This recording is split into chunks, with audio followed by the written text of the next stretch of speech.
ಹರೇ ಕೃಷ್ಣ. 1896ರಲ್ಲಿ ಒಬ್ಬರು ಮಹಾಪುರುಷರು ಈ ಭೂಮಿಗೆ ಅವತರಿಸಿದರು. ಜನ್ಮಾಷ್ಟಮಿಯ ಮರುದಿನ ಅದಕ್ಕೆ ನಂದೋತ್ಸವ ಅಂತ ಕರೀತಾರೆ. ಜನ್ಮಾಷ್ಟಮಿ ತಮಗೆಲ್ಲ ಗೊತ್ತು. ಕೃಷ್ಣನೇ ಈ ಭೂಮಿಗೆ ಅವತರಿಸಿ ಧರ್ಮವನ್ನು ಸ್ಥಾಪನೆ ಮಾಡಿದ, ಅಧರ್ಮವನ್ನು ಹೋಗಲಾಡಿಸಿದ, ಭಕ್ತರಿಗೆ ರಕ್ಷಣೆಯನ್ನು ಕೊಟ್ಟ. ಕೆಲವೊಮ್ಮೆ ಕೃಷ್ಣ ತನ್ನ ಭಕ್ತರನ್ನು ಕೂಡ ಧರ್ಮ ಸಂಸ್ಥಾಪನೆಗೋಸ್ಕರ ಕಳಿಸ್ತಾನೆ. ಸೊ ಜನ್ಮಾಷ್ಟಮಿಯ ಮರುದಿನವನ್ನು ನಂದೋತ್ಸವ ಅಂತ ಕರೀತಾರೆ. ನಂದೋತ್ಸವದ ದಿನ ನಂದ ಮಹಾರಾಜರು ವೃಂದಾವನದಲ್ಲಿ ಅದ್ಭುತವಾದ ಒಂದು ಉತ್ಸವವನ್ನು ಆಯೋಜಿಸಿದರು. ಎಲ್ಲರಿಗೂ ಗಿಫ್ಟ್ಸನ್ನು ಕೊಡ್ತಾಯಿದ್ರು, ಎಲ್ಲರಿಗೂ ಫೀಸ್ಟನ್ನು ಕೊಡ್ತಾಯಿದ್ರು. ಸೊ 1896ರಲ್ಲಿ ಸೆಪ್ಟೆಂಬರ್ 1ನೇ ತಾರೀಕು ಮಂಗಳವಾರ ಆ ದಿನ ನಂದೋತ್ಸವವಿತ್ತು. ಕಲ್ಕತ್ತಾ ನಗರದಲ್ಲಿ ಒಂದು ಹಲಸಿನ ಮರದ ಕೆಳಗಡೆ ತಾಯಿ ಒಂದು ಮಗುವಿಗೆ ಜನ್ಮ ಕೊಟ್ಟಳು.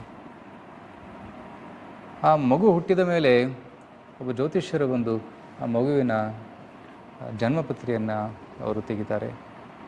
ಆ ಜನ್ಮಪತ್ರಿಯನ್ನು ಓದಿ ಅವರಿಗೆ ಆಶ್ಚರ್ಯವಾಯಿತು.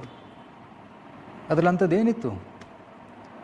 ಆ ಜ್ಯೋತಿಷ್ಯರು ಹೇಳ್ತಾರೆ, ಈ ಹುಡುಗ ಭವಿಷ್ಯದಲ್ಲಿ 70 ವರ್ಷದ ವಯಸ್ಸಿನಲ್ಲಿ ಇವರು ಇಡೀ ಭಾರತದಲ್ಲಿ ಅಷ್ಟೇ ಅಲ್ಲ, ಇಡೀ ವಿಶ್ವದಲ್ಲಿ, ಈ ಬಾಲಕ ಇಡೀ ವಿಶ್ವದಲ್ಲಿ 108 ಕೃಷ್ಣನ ದೇವಸ್ಥಾನಗಳನ್ನು ಸ್ಥಾಪನೆ ಮಾಡ್ತಾನೆ ಅನ್ನೋ ಭವಿಷ್ಯವಾಣಿಯನ್ನು ನುಡಿದಿದ್ದರು.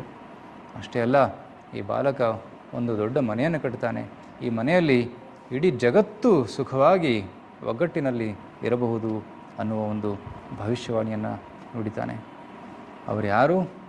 ಈ ಮಹಾಪುರುಷರು ಶ್ರೀಮದ್ ಅಭಯಚರಣಾರವಿಂದ ಭಕ್ತಿ ವೇದಾಂತ ಸ್ವಾಮಿ ಶೀಲಪ್ರಭುಪಾದರು, ಇಸ್ಕಾನಿನ ಸಂಸ್ಥಾಪಕಾಚಾರ್ಯರು.